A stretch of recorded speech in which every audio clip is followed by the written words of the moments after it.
সামান্য বৃষ্টিতেই জলমগ্ন রাস্তা ও সংলগ্ন বাড়িঘর, যান চলাচল বিঘ্নিত, স্থানীয় সাধারণ চরম দুর্ভোগ। অনতিবিলম্বে জল নিষ্কাশন ব্যবস্থার জোরালো দাবি।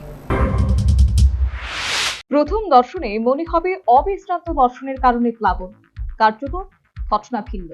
সামান্য এক পশলা বৃষ্টিতে জলমগ্ন রাস্তাঘাট এবং সংলগ্ন বাড়িঘর। ঘটনা সাবরুম নগর পঞ্চায়েতের 4, 5 ও 6 নম্বর ওয়ার্ডে তথা আনন্দপাড়ায় মঙ্গলবারের আংশিক বৃষ্টিতে সংশ্লিষ্ট রাস্তায় হাঁটু সমান জল, যার কারণে যান চলাচল যেমন ব্যাহত, পাশাপাশি পথচলতি সাধারণ মানুষ চরম দুর্ভোগের সম্মুখীন। জল নিষ্কাশনী ব্যবস্থা না থাকায় এই পরিণতি বলে স্থানীয় সাধারণের অভিযোগ। এই জায়গাটা কোন জায়গাটা? নগর পঞ্চায়েতের সাবরুম নগর পঞ্চায়েত। নগর পঞ্চায়েতের 6 নম্বর ওয়ার্ড আর 5 নম্বর ওয়ার্ড, 4 নম্বর ওয়ার্ড। এটাকে আনন্দপাড়া। আনন্দপাড়া।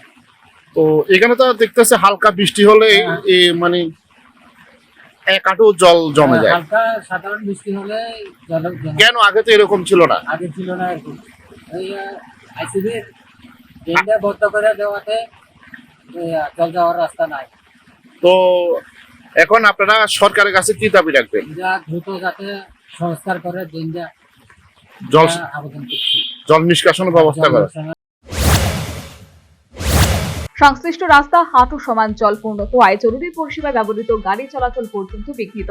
এমনটাই জানালেন সাবরুম হাসপাতালের গাড়ি চালানোর কাছে নিযুক্ত চালক। এখানে দাঁড়িয়ে একটু বৃষ্টি, কিছুক্ষণ একটু বৃষ্টি হওয়াতে এখানে হাঁটু সমান জল, গাড়ি নিয়ে চলাফেরা করা একদমই সম্ভব না।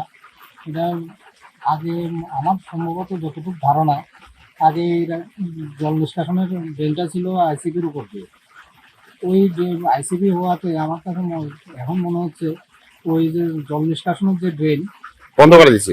হ্যাঁ, বন্ধ করে দিয়েছে। হ্যাঁ, ওই ড্রেনটা বন্ধ হওয়াতেই এখন এই অবস্থা। তো আমি এখন প্রশাসনের কাছে বলছি যে যাতে দ্রুত এই নিষ্কাশন ব্যবস্থাটা আবার পুনরায় চালু করা হয়, যাতে এদিকে যত যানবাহন, যারা অটো বা গাড়ি নিয়ে চলাফেরা করে তাদের যাতে একটু সুবিধা হয়। এই জায়গায় আমি বিগত 15 মিনিট ধরে দাঁড়িয়ে আছি, প্রচন্ড জল ছিল। এখন সর্বোপরি হাঁটু সমান জল থাকায় সাবরুম নগর পঞ্চায়েতের আনন্দপাড়া রাস্তা চলাচল অযোগ্য। আশপাশের বাড়িঘর জলমগ্ন, পথচলতিদের পাশাপাশি স্থানীয় সাধারণের চরম দুর্ভোগ। কার্যত জল নিষ্কাশনী ব্যবস্থা না থাকায় সামান্য বৃষ্টিতেই এই বেহাল দশা। সাধারণের দুর্ভোগের দূরীকরণে অনতিবিলম্বে জল নিষ্কাশনের উপযুক্ত ব্যবস্থা করার দাবি। Bureau report, news vanguard.